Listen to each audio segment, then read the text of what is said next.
गुरुर्ब्रह्मा गुरुर्विष्णू गुरुर्देवो महेश्वरा गुरु साक्षात् परब्रह्म तस्मै श्री गुरुवे नमः। सर्वमंगलमांगल्ये शिवे सर्वार्थसाधिके शरण्ये त्र्यंबके गौरी नारायणी नमोस्तुते। मनोजवं मारुततुल्यवेगं जितेन्द्रियं बुद्धिमत्तां वरिष्ठं वातात्मजं वानरयूथमुख्यं श्रीरामदूतं शरणं प्रपद्ये। अवधूत चिंतन श्री गुरुदेव दत्त। जगदंबा माता की जय। श्रीपाद श्री वल्लभ श्री नृसिंह सरस्वती स्वामी महाराज की जय। श्रीरामचंद्रा करुणा समुद्रा श्रीरामचंद्रा करुणा समुद्रा ध्यातो तुझी राज संयोग मुद्रा। नेत्री नाहीये रे तुझ वीण निद्रा काही भेट सीवा मजला सुभद्रा। सियावर रामचंद्र की जय पवन सुत हनुमान की जय। अवधूत चिंतन श्री गुरुदेव दत्त। माझ्या समोर बसलेले जे श्रोते आहेत त्या सर्व श्रोत्यांच्या हृदयस्थ परमात्म्याला मी नमन करते, नमस्कार करते। आज स्वामींच्या जन्म सोहळ्याच्या निमित्ताने जन्मोत्सव जो चालू आहे त्या उत्सवात जो भक्ती सोहळा चालू आहे त्या भक्ती सोहळ्यामध्ये मला इथे बसून तुमच्यासमोर काहीतरी सांगण्याची जी संधी मिळालेली आहे ते म्हणजे माझं एक परम भाग्यच मी समजते। तेही महाराजांसमोर बसून बोलायचं। खरं तर भीती वाटते। ते लहानपणी नाही का आपण पेपरला जातो तो ट्रॉमा मला आजही येतो। एक गणिताचा पेपर आहे आणि मी परीक्षेला बसली आहे। सगळेजण पेपर लिहित आहेत, मला काहीच येत नाही। अगदी तेच फिलिंग आज मला येतं इथे बसल्या। असं वाटतंय की महाराज हीच परीक्षा माझी घेत आहेत। त्यामुळे महाराजांना अगदी नम्र प्रार्थना आहे माझी की त्यांचा आशीर्वाद असल्याशिवाय मी बोलूच शकणार नाही, हे मला अगदी माहिती आहे। आणि आपल्यासारख्या थोरा मोठ्यांना मी काही सांगावं हा माझा अधिकार नाही याची मला पूर्ण जाणीव आहे। तरीही महाराजांना प्रार्थना करते की माझ्यामध्ये जे काही दोष असतील ते निरसून त्यांना आवडतील असे सूर माझ्या वाणीतून प्रकट करावे। तर बासी मर्डेकर जसं म्हणतात की भंगू दे काठिण्य माझे आम्ल जाऊ दे मनीचे, भंगू दे काठिण्य माझे आम्ल जाऊ दे मनीचे, येऊ दे वाणीत माझ्या सूर तुझ्या आवडीचे। तर हे सूर जे आहेत ते फक्त महाराजांच्या आवडीचे असावे एवढीच महाराजांना वारंवार प्रार्थना आहे। एवढी प्रार्थना करून आजच्या विषयाला सुरुवात करते। आजचा जो विषय आहे तो आहे रामरक्षा स्तोत्र आमुख आणि ध्यानम। आता आमुख आणि ध्यानम हा तसा पाहिला तर आपण रोज म्हणतो, ज्या ज्या वेळेला रामरक्षा आपण म्हणतो त्या वेळेला आमुखही म्हणलं जातं आणि ध्यान सुद्धा आपण करतो।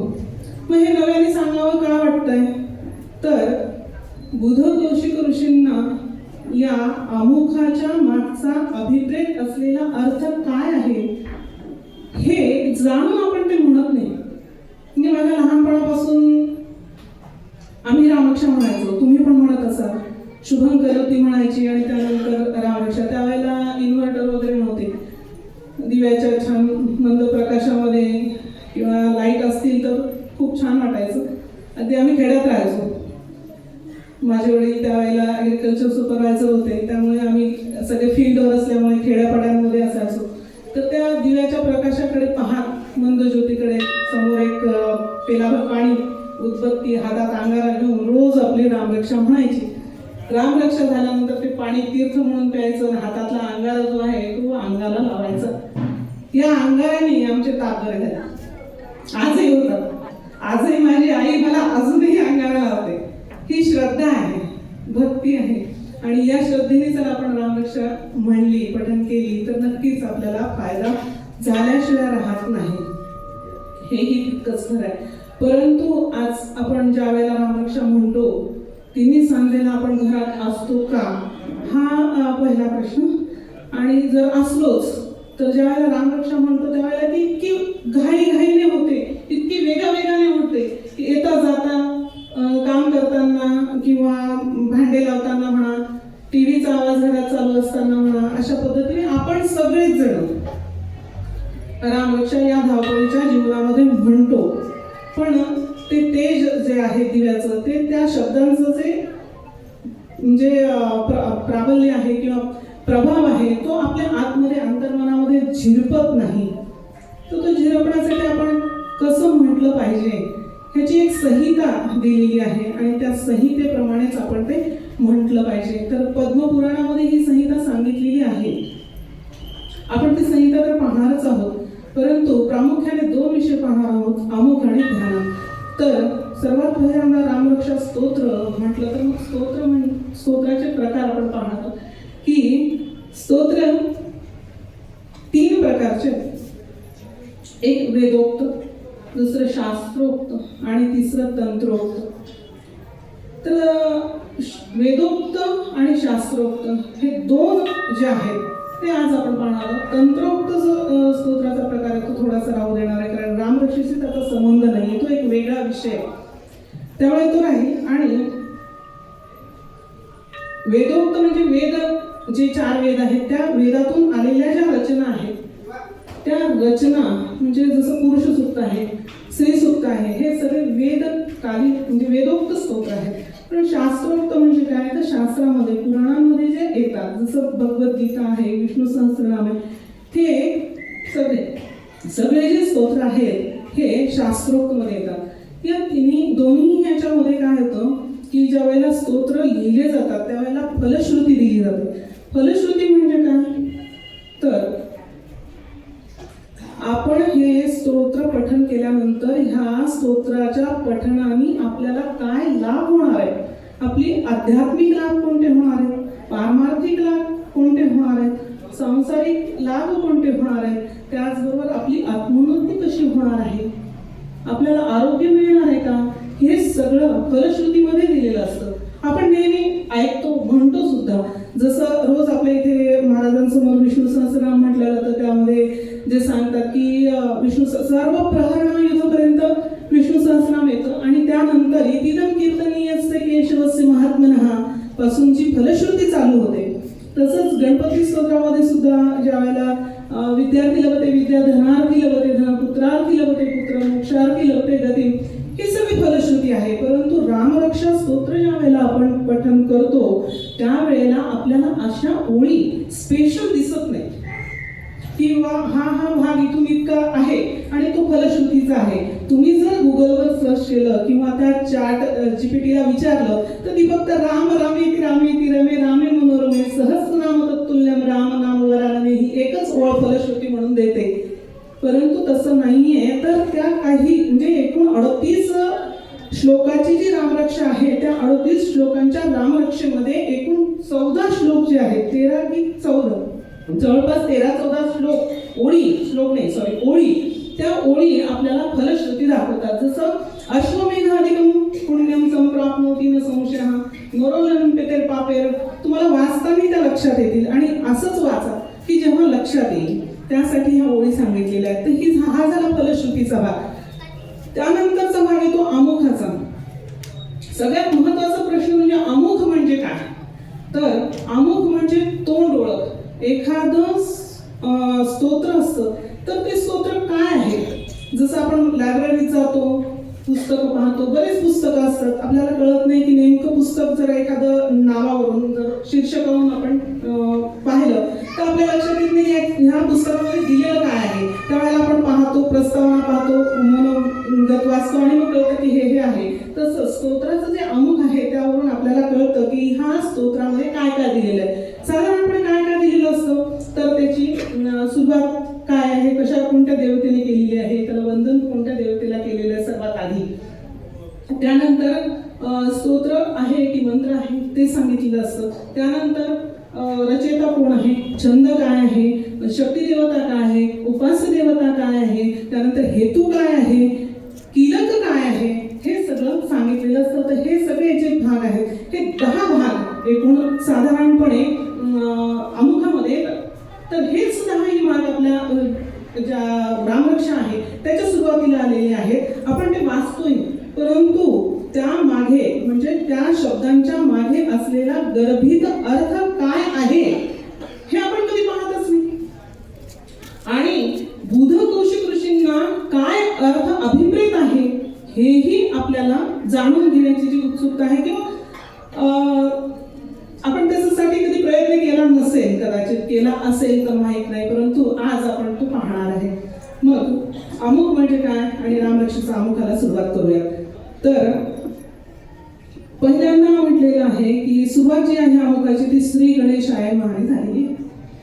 साधारणपणे सगळ्याच पोथ्यांची सुरुवात, कथांची सुरुवात आणि सगळ्या स्तोत्रांची सुरुवात ही श्री गणेशानेच होते. एवढंच काय, तर व्यवहारामध्ये एखादं शुभ कार्य करायचं असेल तर आपण म्हणतो कधी करणार श्री गणेशा, तर असं आपली पद्धत आहे. तर पहिल्यांदा गजमुख, आधी वंदावा गजमुख, नंतर शारदा सुंदरी बैसून आली हंसावरी, तेने वळली माझी वैखरी कवित्वा लागी. अशा पद्धतीच्या ओळी आपण नेहमी ऐकतो. पण इथे सुद्धा बुध कौशिक ऋषीने गणपतीचं वंदन केलेलं आहे, स्तवन केलेलं आहे का, तर ती बुद्धीची देवता आहे म्हणून, बरोबर, तिला अग्रभुजेचा मान आहे, ती बुद्धीची देवता आहे, त्याच बरोबर ती आद्य देवता आहे म्हणून. एवढंच नाही तर त्यामागे असाही अर्थ असू शकतो की हा रामरक्षेचा पाठ जो कोणी करेल त्याला हा गणेश बुद्धिदाता, चांगली बुद्धी देव आणि असलेली बुद्धी जी आहे ती वृद्धी करतो, हा एक अर्थ. तर दुसरा अर्थ असा आहे की श्री गणेशाय नमः, गणेश हे जे रूप आहे हे ओंकाराचं रूप आहे. आणि हे जर ओंकार स्वरूप, हे ओंकाराचं रूप आहे, तर ओंकार हा आद्य मंत्र आहे, आदी मंत्र आहे. ज्या वेळेला ब्रह्मांडामध्ये पोकळी होती, सृजन व्हायचं होतं, सृष्टी निर्माण व्हायची होती, त्याही आधी हा नाद होता. आणि तो नाद जो होता तो ओंकार होता, म्हणून याला आद्य नाद असंही म्हटलेलं आहे. ह्याला अद्याक्षर म्हटले नाही. अद्याक्षर म्हणजे काय, तर त्याचा कधीही क्षर होत नाही, ते ऱ्हास होत नाही, ऱ्हास पावत नाही, ते अक्षर आहे. जसं अक्षय असतं तसं अक्षर आहे हे, म्हणून हा महामंत्र आहे, हा आदी मंत्र आहे. आता हे सांगण्याचं कारण काय की ओंकाराचं स्वरूपच गणेश आहे, त्याहीमुळे हा एक इथे लिहिण्याचा किंवा ही सुरुवात करण्याचा हा एक मोठा हेतू त्यांचा असला पाहिजे. ओंकार ह्या अक्षरामध्ये 3 बीजाक्षर आहेत, अ, उ आणि म. अकार, उकार आणि मकार. अकार म्हणजे ब्रह्मस्वरूप आहे, उकार म्हणजे विष्णू स्वरूप आहे आणि मकार हा महेश स्वरूप आहे. हे सांगते का बरं आहे, तर याचा कार्यकारण भाव जो आहे तो रामाशी कसा संलग्न आहे हे सांगण्यासाठी हे इथे सांगते. राम या शब्दामध्ये सुद्धा हा असेच 3 अक्षर आहेत, ते मी तुम्हाला पुढे सांगते. इथे जो ओंकार आहे तो ओंकार यासाठीच दिलेला आहे की ओंकारचं आद्य अक्षर आहे, आदिनाद आहे, तर त्याची सुद्धा सुरुवात गणपती सोबतच करायला पाहिजे. आणि म्हणून बुध कौशिक ऋषींनी याची सुरुवात श्री गणेशाय नमः म्हणून केलेली आहे. त्यानंतरचं जे अक्षर आहे की श्री गणेशाय नमः अस्य श्री रामरक्षा स्तोत्र मंत्रस्य. आता इथे त्यांनी नमूद केलेलं आहे की हे स्तोत्र नुसतं स्तोत्र नाही तर हा मंत्र पण आहे. मग रामरक्षा स्तोत्र मंत्र कसं आहे, तर राम हाच महामंत्र आहे मुळात. ओंकार जरी निर्गुण असला, निराकार असला, तरी राम हे त्याचं अनुकल्प आहे, सहज सोपं रूप आहे, तो सगुण आहे. त्यामुळे राम मध्ये जे 3 अक्षर आहेत ते कुठले, र अधिक आ अधिक म. राम हा जो शब्द आहे हा सुद्धा रकार ब्रह्म, आकार विष्णू आणि मकार महेश, त्याची तत्व सुद्धा सारखे. म्हणजे र हे अग्निबीजाचं आहे, अग्नितत्वाचं बीजाक्षर आहे. तर आ हे सूर्यबीजाचं बीजाक्षर आहे आणि म हे चंद्र तत्वाचं बीजाक्षर आहे. तसंच ओंकारामध्ये सुद्धा अग्नी सूर्य आणि चंद्र हे तीनही तत्व येतात. त्यामुळे राम हा ओंकारच आहे, परंतु हा सगुण रूपात आहे, म्हणून हा मंत्र आहे. आणि म्हणून बुध कौशिक ऋषींनी असं म्हटलेलं आहे की रामरक्षा हे स्तोत्र नसून मंत्र आहे. याला अजूनही जे काही नारद पुराणामध्ये एक श्लोक सांगितलेला आहे की राकार मात्र उच्चारेण मुखात निर्याती पातकम.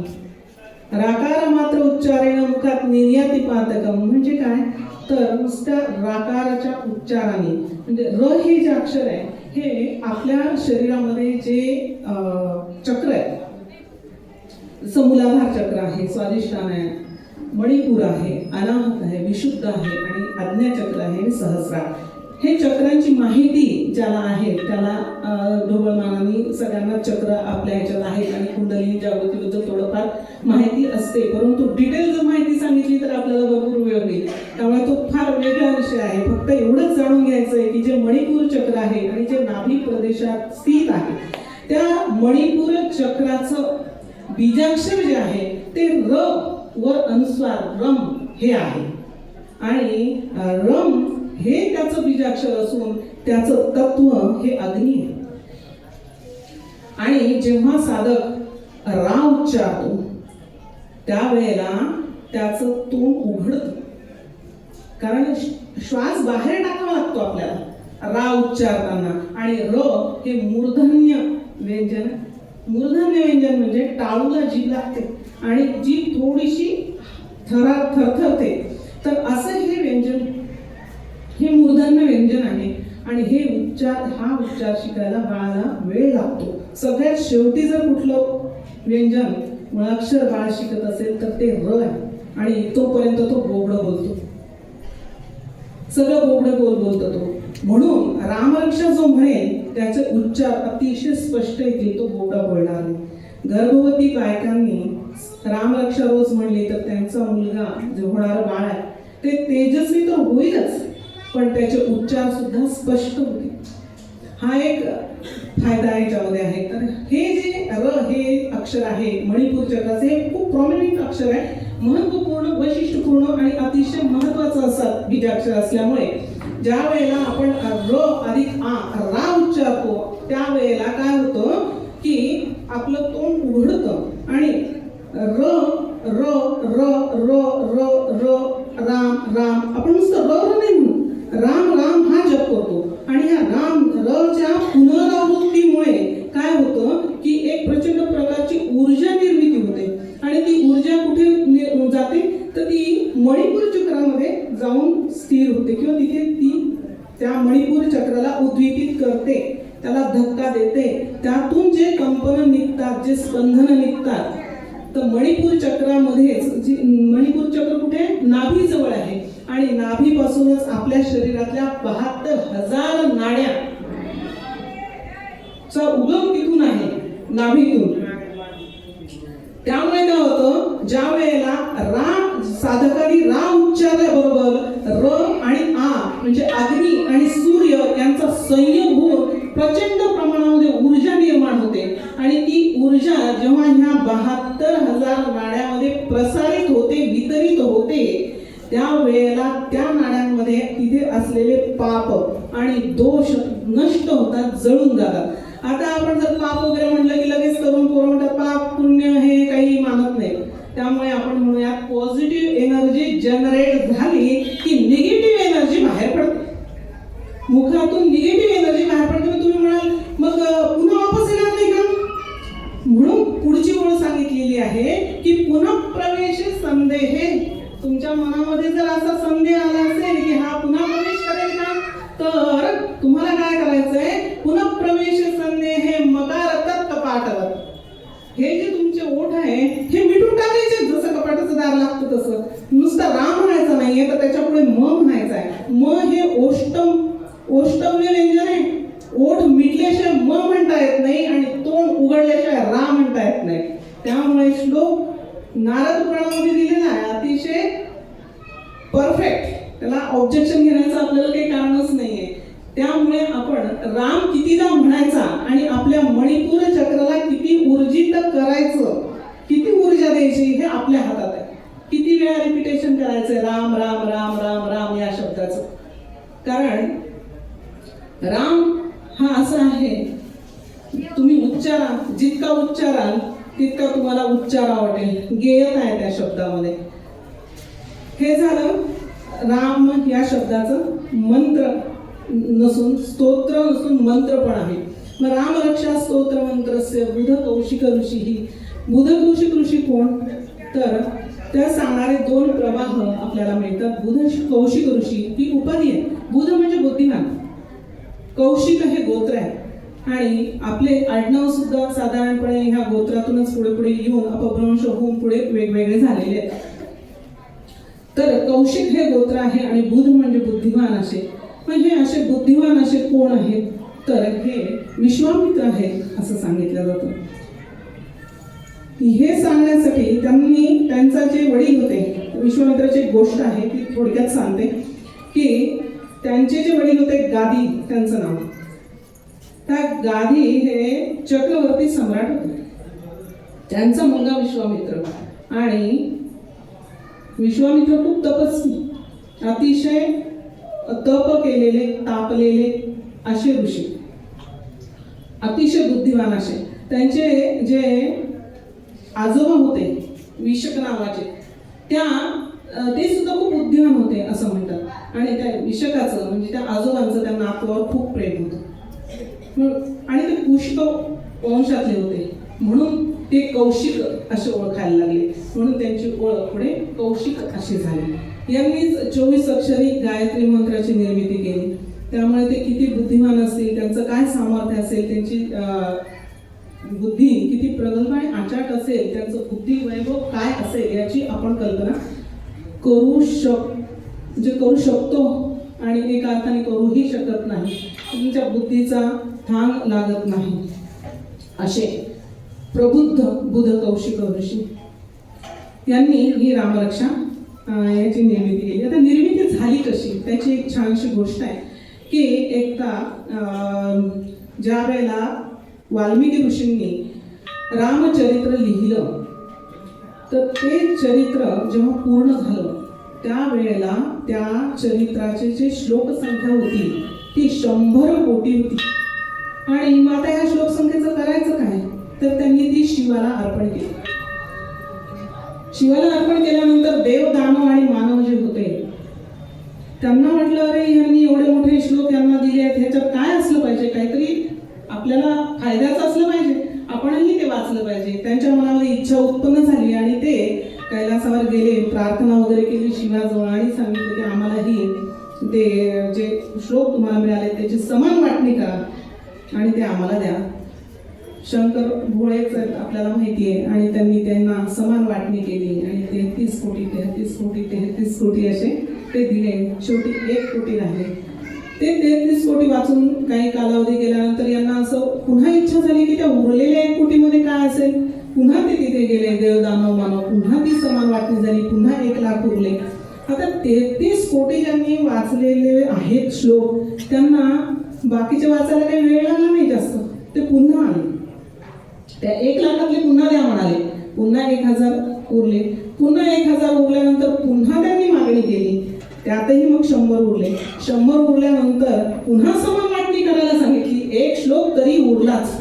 तर हा 1 श्लोक जो उरला त्याची वाटणी कशी करायची? ते म्हणाले की लालसा जी आहे हे चरित्र ऐकण्याची ही परमसीमेला गेलेली होती आणि अशा वेळेला त्यांना असं वाटलं की नाही, हे आपण वाचलं पाहिजे काय आहे ते. आणि ते मागायला लागले की तो 1 श्लोक आहे ना तुमच्याकडे, तो आम्हाला द्या, त्याच्यात काहीतरी असलं पाहिजे. मग शंकर हसले, म्हणाले ठीक आहे मी देतो, पण तो श्लोक जो आहे तो अनुष्टुप छंदात ना, त्याच्यामध्ये आहेत 32 अक्षर प्रत्येक. कारण त्याच्यामध्ये 2 ओळीचा श्लोक आहे आणि त्याच्यात चरण आहे 4. प्रत्येक चरणामध्ये 8 अक्षर, 8 चोक 32 अक्षरं आहेत. आणि तुम्हाला जर समान वाटणी करायची तर प्रत्येकाला 10 येते, चालेल म्हणाले. 10 तर त्यांनी असे यू टर्न मारल्याबरोबरच लगेच वाचून घेतले. संपलं, द्या म्हणे आता उरलेले 2 असे मागायला फिरल्याबरोबर जेव्हा शंकराने उरलेले ते 2 अक्षर पाहिले ते समाधीस्थ झाले. त्यांना समाधी लागली. इकडे हे उभे आहेत, पाहतायत, वाट पाहतायत. बरेच दिवस गेलेत, महिने गेलेत, किंवा काही समाधी उतरत नाहीये. असं पाहिल्यावर ते कंटाळले, म्हणाले चला घरी जाऊ, पुन्हा येऊ कधीतरी, 2 अक्षरच तर आहेत, मागून घेऊ नंतर कधीतरी. आणि तसं म्हणून ते त्यांच्या स्थानावर गेले. पण एक ऋषी मात्र होते.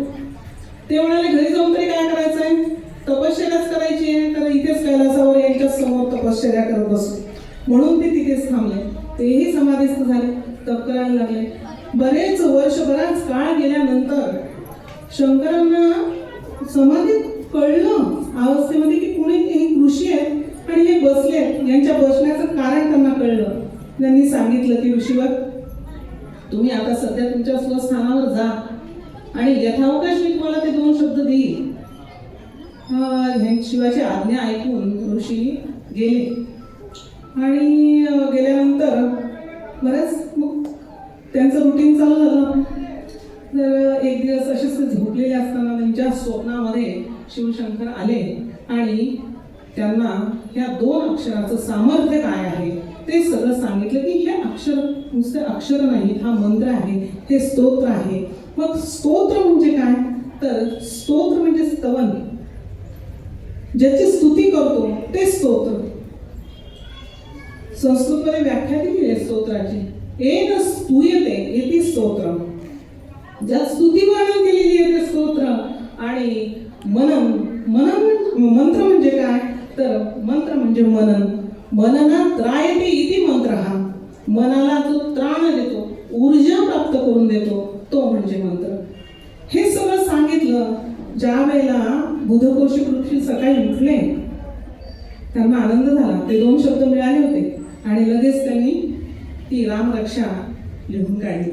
तर हे लिहिण्याचं पुरावा आपल्या रामरक्षेमध्येच आहे.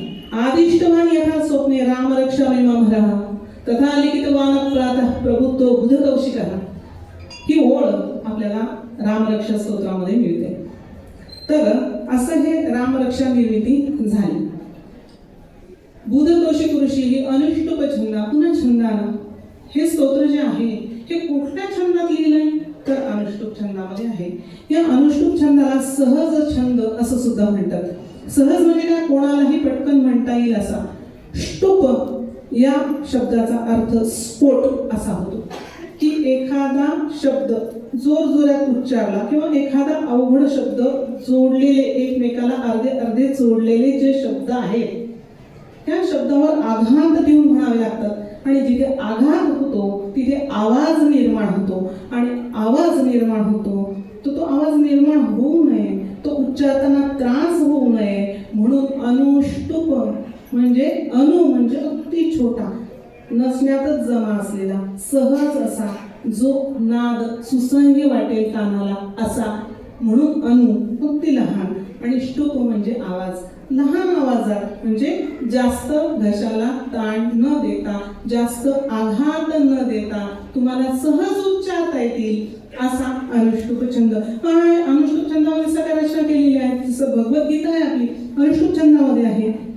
आपण म्हणतो नेहमी ती अनुष्टुप छंदामध्ये भगवद्गीता तुम्ही वाचलेली आहे सगळ्यांनी. त्यानंतर रामरक्षा स्तोत्र आहे, त्यानंतर रामायण सुद्धा अनुष्टुप छंदामध्ये श्लोक लिहिलेले आहेत. एवढंच काय, काही वेदातल्या ऋचा ज्या आहेत त्या सुद्धा अनुष्टुप छंदात लिहिलेल्या आहेत.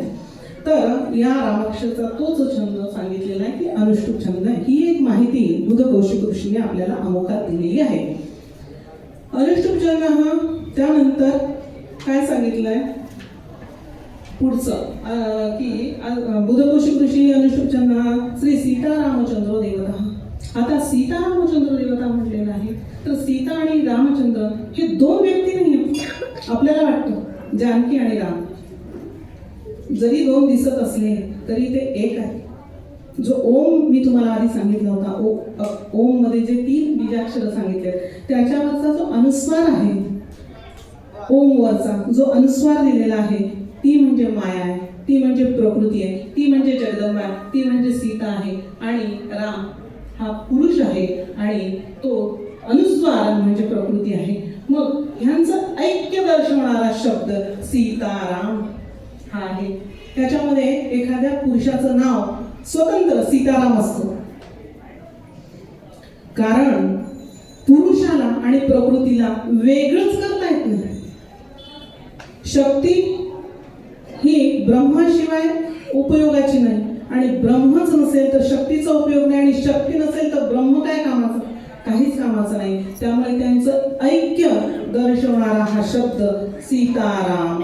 म्हणून सीता रामचंद्रो देवतः अनुष्टुभचंद्रः सीता शक्ती. आता ह्याची शक्ती देवता कोण आहे तर ही जगदंबा आहे, जी लहानपणी मोठमोठाले धनुष्य घेऊन घोडा खेळायची असं वाल्मिकी रामायणामध्ये संदर्भ आलेले आहे. आणि ही जी देवी आहे, ही जी जगदंबा आहे, ही शक्ती देणारी आहे. हा पाठ वाचल्यानंतर आता ज्या वेळेला आपण अमुक वाचू त्यावेळेला हे सगळं आठवलं तर माझ्या ह्या सांगण्याचा असा सुईच्या टोका एवढा उपयोग झाला असं मला वाटेल आणि खूप आनंद होईल. तर ही जी आहे ही शक्ती देवता आहे. कोण? सीता. सीता शक्ती ही श्रीमद हनुमान कीलकम. आता या रामरक्षा स्तोत्रामध्ये इतके फायदे सांगितलेले आहे की रामरक्षा स्तोत्र म्हणल्याने काय होतं, आरोग्य मिळतं. रामरक्षा स्तोत्र म्हणल्याने काय होतं तर आपलं चयापचय नीट होतं, आपल्याला ऊर्जा मिळते, आपल्याला पॉझिटिव्ह एनर्जी मिळते, आपल्या चेहऱ्यावर प्रसन्न भाव होतात, चेहरा ग्लो करतो. फेशियल करायची गरज उरत नाही, पूर्णपणे तेज निर्माण होते, चेहऱ्यावर तेज येते, आनंद निर्माण होतो, चैतन्य निर्माण होतं. हे जर एका रामरक्षेने होत आहे तर ही रामरक्षा जी आहे ही बंद आहे एका पेटीमध्ये. आणि त्याचं कीलक म्हणजे किल्ली जी आहे ती कोण आहे? कीलक म्हणजे चाबी कुंजी. ते ह्याचं कीलक कोण आहे तर हनुमंत आहे स्वतः. जोपर्यंत तुम्ही हनुमंताचं स्मरण करत नाही तोपर्यंत तुम्हाला हे लाभच मिळणार नाहीये. त्यामुळे सगळ्यात आधी जेव्हा रामरक्षा म्हणायची आहे त्यावेळेला हनुमानाचं स्मरण व्हायलाच पाहिजे, कारण हनुमान भक्ती आहे, राम ब्रह्म आहे, सीता शक्ती आहे, चैतन्य आहे आणि हनुमंत भक्ती आहे. या तिघांचे स्मरण एकत्र असलंच पाहिजे. शिवाय गणपती हा बुद्धी देणारा आहे, कला 64 कलाचा अधिपती आहे. त्यामुळे इतकं सगळं या एका रामरक्षेमध्ये आपल्याला मिळणार आहे हे आमुखामध्ये सांगितलेलं आहे. तर हनुमंताचं काय तर मग तुम्ही एक श्लोक म्हणा, कुठलाही एखादा मंत्र म्हणा. किती वेळा म्हणता? 3 वेळा म्हणा, 5 वेळा म्हणा, 8 वेळा म्हणा, 11 वेळा म्हणा, 108 वेळा म्हणू शकता. किंवा भीमरूपी म्हणा, हनुमान चालीसा म्हणा आणि त्यानंतर रामरक्षा म्हणा. हे तर नेहमीचं नित्याचं झालं. परंतु यापेक्षा सांगितल्यापेक्षा दुप्पट लाभ जर पाहिजे असेल तर संपुट लावून म्हणा. खूप सोयी करून ठेवलेल्या आहेत, इतके आमिष दाखवले आहेत. त्यांना माहिती आहे की नामासाठी नाम कोणी घेणार नाही कलियुगामध्ये, फक्त नामासाठी नाम कोणीही घेणार नाही. त्यामुळे काहीतरी चॉकलेट द्या, यांना प्रलोभन द्या की हे करा म्हणजे हे होईल, ते करा म्हणजे ते होईल, ते करा म्हणजे ते होईल. तर तुम्हाला जर अजून दुप्पट लाभ पाहिजे असेल तर काय करा, संपुट लावा. म्हणजे आधी भीमरूपी म्हणा, मग रामरक्षा म्हणा, पुन्हा भीमरूपी म्हणा. आधी जर मंत्र म्हटला असेल तर तो मंत्र म्हणा, त्यानंतर रामरक्षा म्हणा आणि त्यानंतर पुन्हा मंत्र म्हणा. असं म्हणून तुम्ही करा. इथपर्यंत झाला आता कीलक. त्यानंतर आहे विनियोग. विनियोग म्हणजे काय? हेतू. काय हेतू आहे म्हणण्याचा तर रामरक्षा श्री रामचंद्र प्रीत्यर्थे. प्रीत्यर्थे म्हणजे काय तर प्रीती अर्थे. प्रीती अर्थे 2 शब्द, प्रीती आणि अर्थे. प्रीत्यर्थे कशासाठी? प्रीती येऊ, रामावर श्रद्धा म्हणून म्हणायचंय, त्यासाठी म्हणतोय फक्त, बाकी काही नाही. रामचंद्र प्रीत्यर्थे जपे विनियोगा, ह्याचा जप चालू आहे आणि हाच एक हेतू आहे. आणि इथे अमुक संपतो रामरक्षेचं. किती ओळी आहेत? फक्त 2. ते 2.5 ओळी फक्त. आणि ते म्हणायला लागणारा वेळ फक्त 4 सेकंद. तस्य श्रीराम रक्षा स्तोत्र मंत्रस्य बुध कौशिक ऋषी श्री सीतारामचंद्रो देवतः अनुष्टुपचन्नः सीता शक्ती श्रीमद हनुमान कीलकम. श्रीरामचंद्र प्रीत्यर्थे जपे विनियोगः. आता या सगळ्याचे फायदे एवढे मोठे आहेत हे सांगितले तर आपल्याला हे म्हणायलाच पाहिजे. आणि यानंतरचं जे सांगितलं आहे ते म्हणजे आहे ध्यान. ध्यानामध्ये फार एक गंमत आहे की प्रत्येकाने रामरक्षा मला वाटतं वाचलेली आहे. तर रामरक्षामध्ये आपण म्हणतो की ध्यायेत आजानुभावं धृतशरधनुष्यं बद्धपद्मासनस्थं पीतं वासो वसानं नवकमलदलस्पर्धी नेत्रं प्रसन्नं वामाकारूढ सीता मुखकमलमिलल्लोचनं वीरलाभं नानालंकारदीप्तं ददत मुरजटा मंडलं रामचंद्रं. आता पहा या श्लोकामध्ये तुम्हाला म्हणजे एक मंत्रशास्त्रज्ञ आहेत त्यांनी हा खुलासा केला आमच्या एका ग्रुपमध्ये. अतिशय सुंदर सांगितलं त्यांनी. मला त्यांच्या इतकं चांगलं सांगता येणार नाही, मी प्रयत्न करणार. मी पण तुमच्यासारखं समजत होते की रामचंद्र असे की जे धनुष्यबाण घेतलेले आहे, ज्यांनी पिवळे वस्त्र नेसलेले आहे, ज्यांच्या मांडीवर सीतामाई बसलेले आहेत, ते प्रेमळ आहेत, त्यांचे डोळे नवीन उमललेल्या कमळाप्रमाणे दिसत आहेत आणि अशा रामचंद्राचं जटा आहेत आणि त्यांनी तो मुकुट त्यांच्याप्रमाणे दिसतोय आणि त्यांचं आपल्याला ध्यान करायचं आहे. हाच अर्थ आपण सगळेजण काढतो. मॅक्झिमम 90% लोक हाच अर्थ घेतात आणि त्यांनी मात्र तो सांगितलं की किती विरोधाभास आहे पहा. आपण अभ्यास कसा करत जातो सखोल. हाच एक नवीन दृष्टिकोन जर आपण लहान मुलांना दिला, एक नवीन आयाम त्यांना दिला तर आपल्या लक्षात येईल की रामरक्षा सुद्धा किती अभ्यासाचा विषय. जरी छोटा असला तरी तो येत नाहीये ना, आपल्याला येत नाहीये ना, म्हणता येत नाहीये व्यवस्थित, आपल्याला त्याचे अर्थ माहित नाहीत. मग ते जाणून घ्यायला पाहिजे की नको. ते फक्त मौखिक वाङ्मय आहे, मौखिक बोलतोय आपण. माझी आजी म्हणत होती म्हणून माझ्या आईला येतंय, माझ्या आईला येतंय कारण तिची सासू म्हणत होती, ती म्हणते म्हणून मला येतंय, आमच्या घरात सगळे म्हणतात म्हणून माझा लहान मुलगा ऐकतोय त्याला येतंय. अरे पण तो चुकीचा म्हणतोय. तुम्ही ते वाचा शब्द शब्द आणि त्याच्यावर विचार करा, मनन करा, कारण तो मंत्र आहे. स्तवंत कराच पण मनन सुद्धा करा. तर कसं? पहिला शब्द पहा ध्यायेत आणि शेवटचा शब्द पहा, पहिली ओळ पहा पहिल्यांदा की ध्यायेत आजानुबाहु धृत शरधनुष्यं बद्ध पद्मासनस्थं. ही पहिली ओळ आणि शेवटची ओळ आहे की ददत मुरजटा मंडलं श्री रामचंद्र. पहिला शब्द जो आहे ध्यायेत आजानुबाहु, मी अशा नामाचं ध्यान करते की जो उंच पुर आहे आणि ज्याचे हात गुडघ्याच्या खाली आजानुबाहु आहे, ज्याचे हात गुडघ्याच्या खाली जात आहेत, ते सौंदर्याचं लक्षण त्यावेळेला समजलं जायचं. उंच मुलं, उंच पुरुष. ग्रीक मॅथॉलॉजीमध्ये सुद्धा अशा पद्धतीचे वर्णन येतात. जसं ॲटलस आहे, हर्क्युलस आहे. आपल्याकडे याला सायकल मिळायच्या, ॲटलसची सायकल, हर्क्युलसची सायकल. त्या दणकट असायच्या कारण ते पुरुष तसे असायचे, हिरो त्यांचे. तसंच आपल्याही याच्यामध्ये जे हिरो आहेत म्हणजे राम, आपण हिरो हा शब्द फार वेगळा वाटतो आपल्याला ऐकायला अध्यात्माच्या दृष्टीने, पण जो रामचंद्र आहे राजा, तो सुद्धा असा धष्टपुष्ट उंच आहे आणि त्याचे हात आजानुबाहु आहे. आणि हा आजानुबाहु असलेला राम धृतशर धनुष्यम ही पहिली प्रतिमा.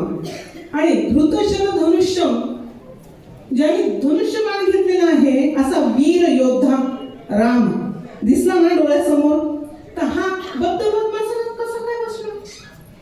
विचार करा.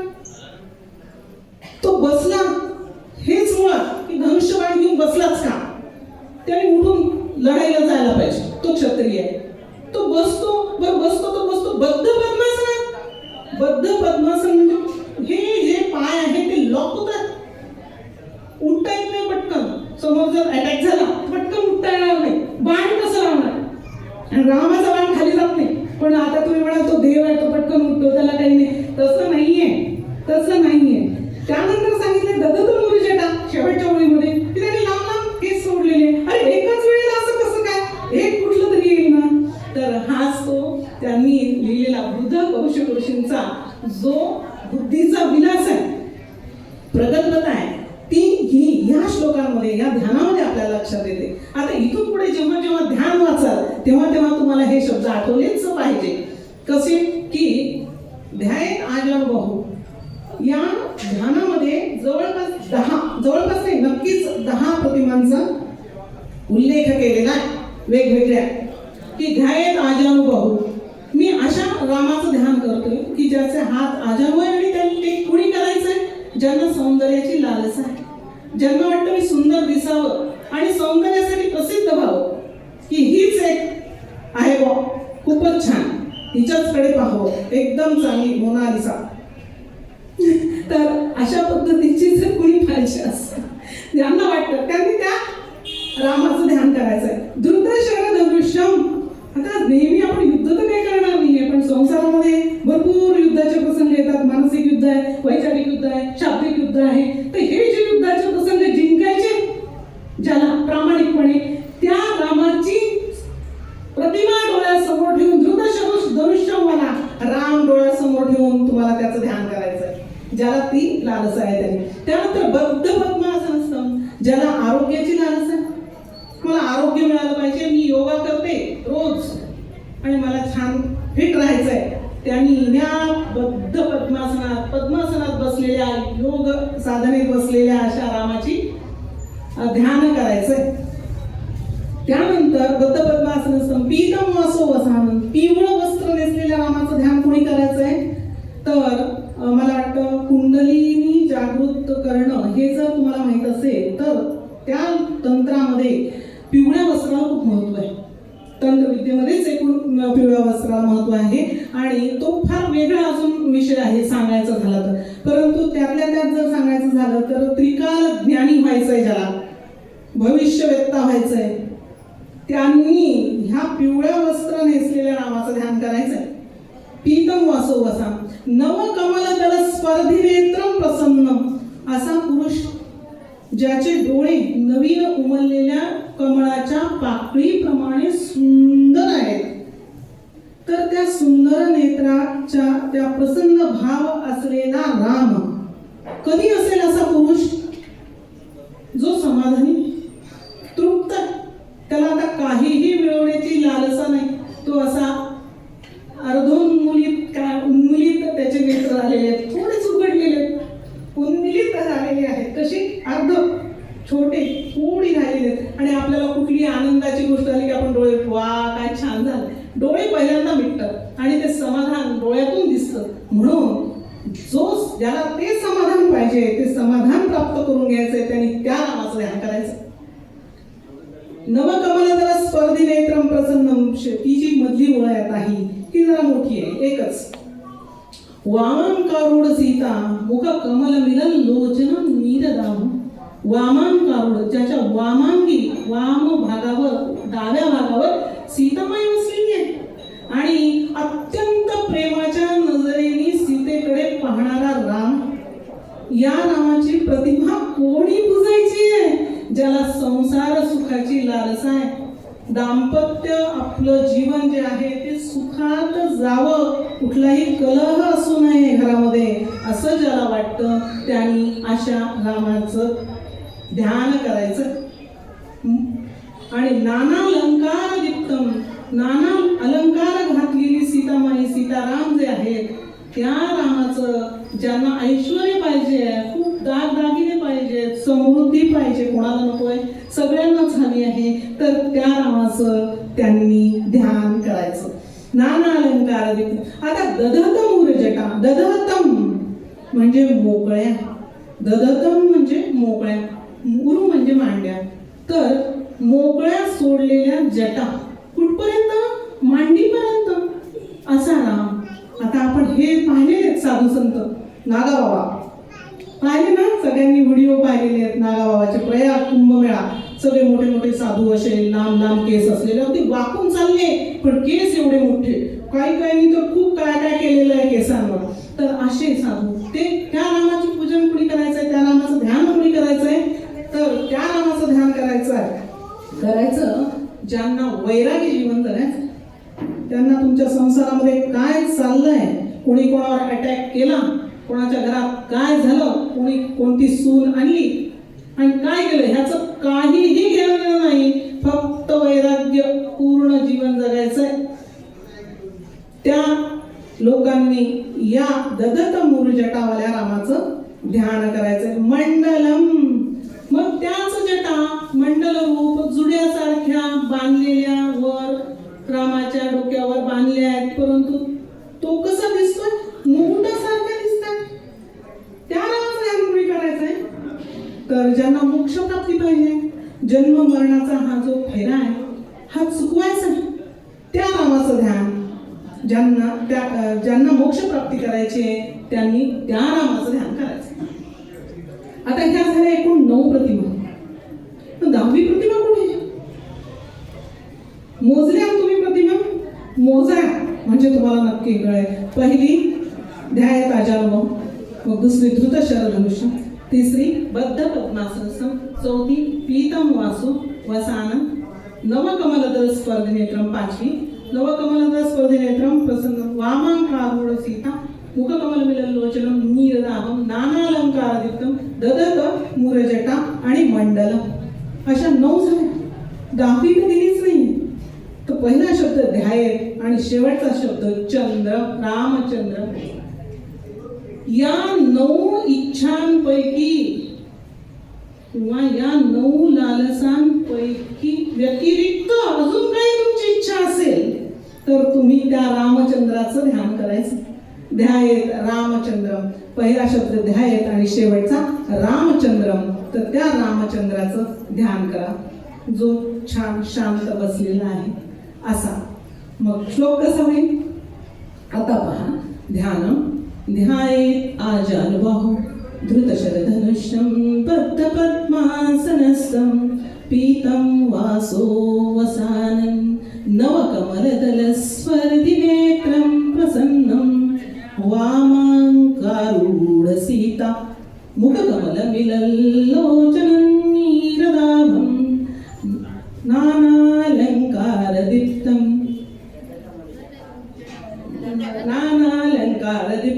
मुखकमलमिलल्लोचनं नीरदाभं नानालङ्कारदीप्तं मंडलं रामचंद्रं. सॉरी, कन्फ्युज झाली.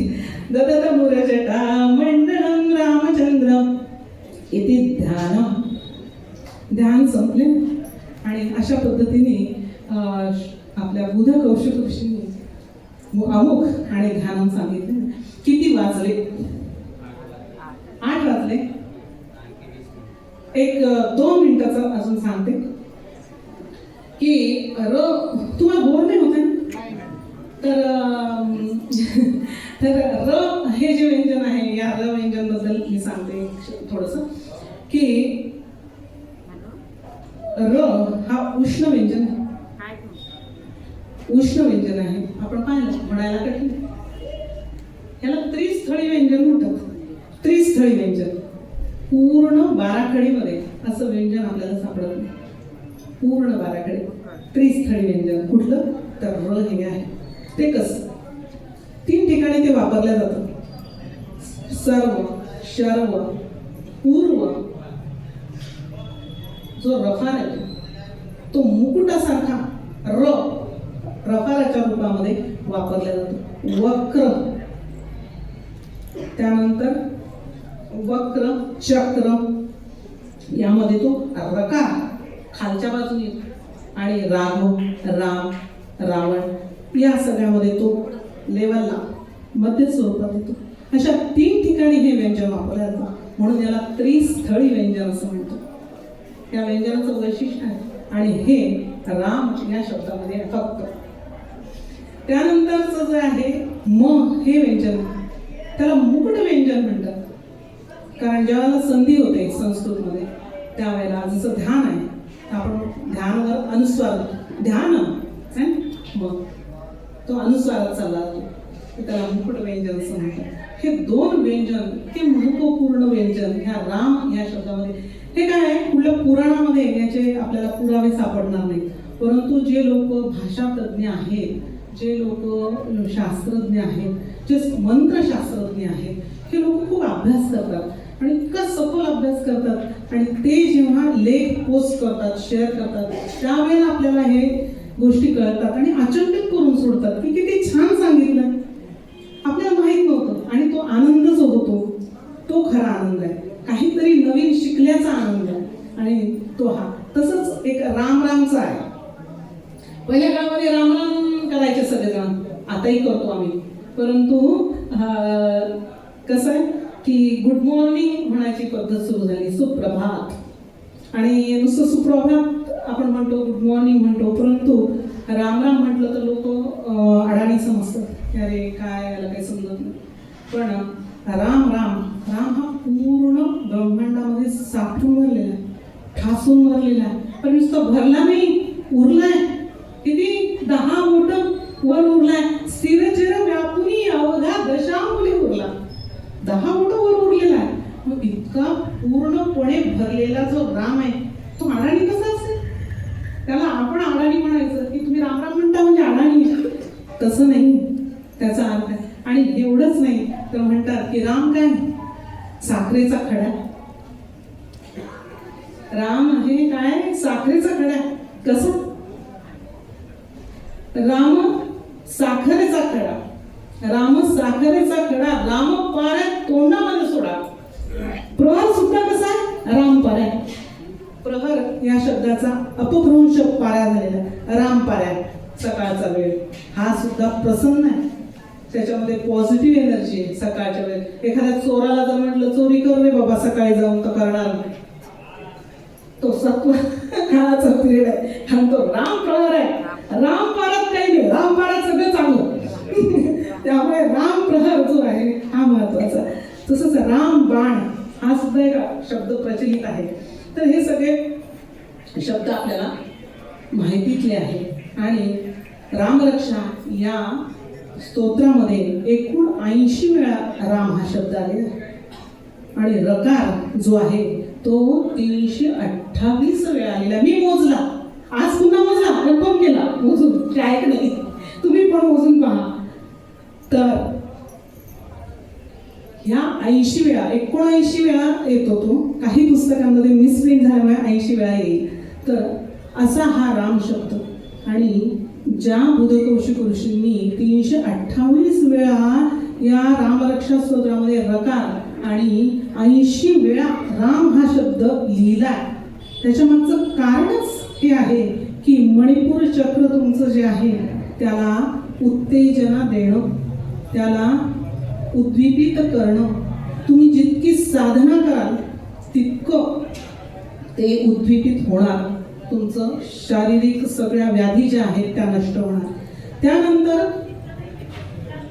एक आहे की तुम्ही ते म्हणता, किती प्रमाणात म्हणता हे तर ठीक आहे, परंतु ते संहितेप्रमाणे म्हणता का हेही महत्वाचं आहे. जसं शास्त्रोक्त जे स्तोत्र आहेत त्यामध्ये भक्ती जास्त महत्वाची आहे. थोडंसं चुकलं उच्चार एखादा तर चालतो, परंतु वेदामध्ये तसं नाही आहे. वेदामध्ये व्यवस्थितच म्हणावं लागतं, त्या चालीतच म्हणावं लागतं, तेच उच्चार करावे लागतात, ते शब्द व्यवस्थित वापरावे लागतात.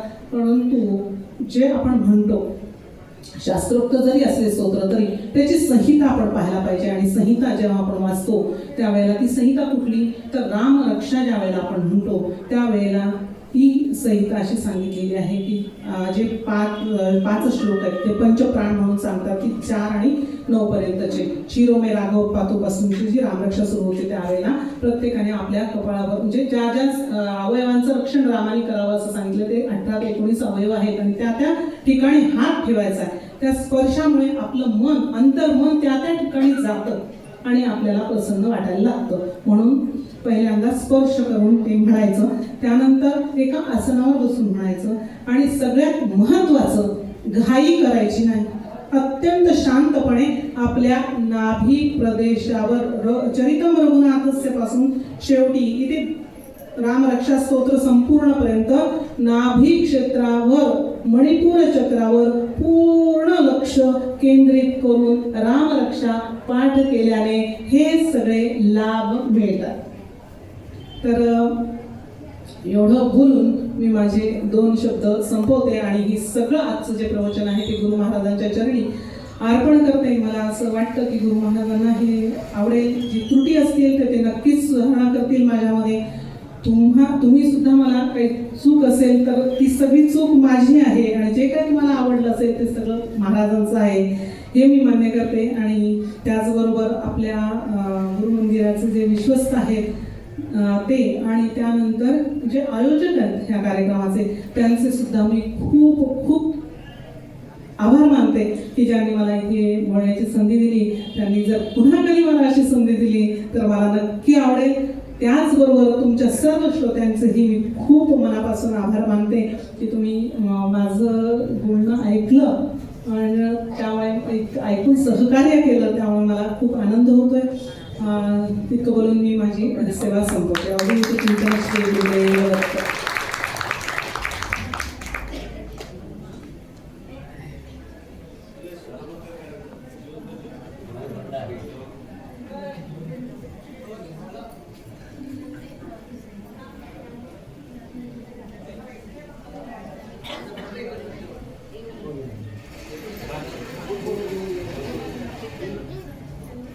अवधूत चिंतन श्री गुरुदेव श्रींच्या 726व्या जन्मोत्सवानिमित्ताने आज आपण धर्माधिकारी सौ धर्माधिकारी मॅडमचं रामरक्षा आमुख्यम आणि शांती या विषयावर सुंदर असं प्रवचन आपण ऐकलं.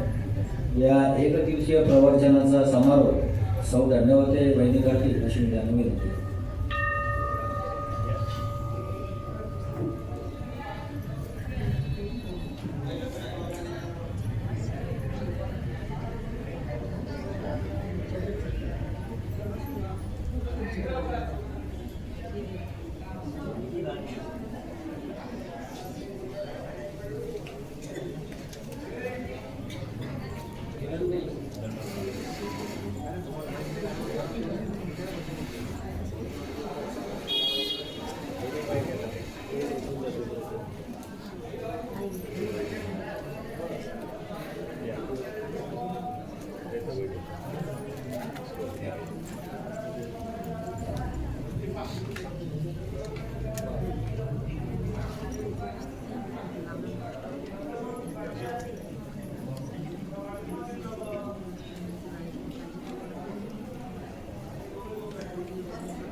अवधूत चिंतन श्री गुरुदेव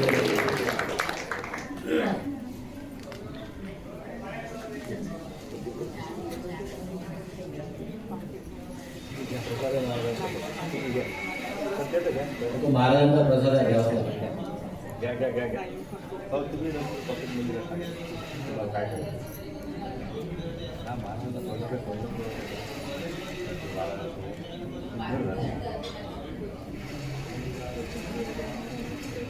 अवधूत चिंतन श्री गुरुदेव.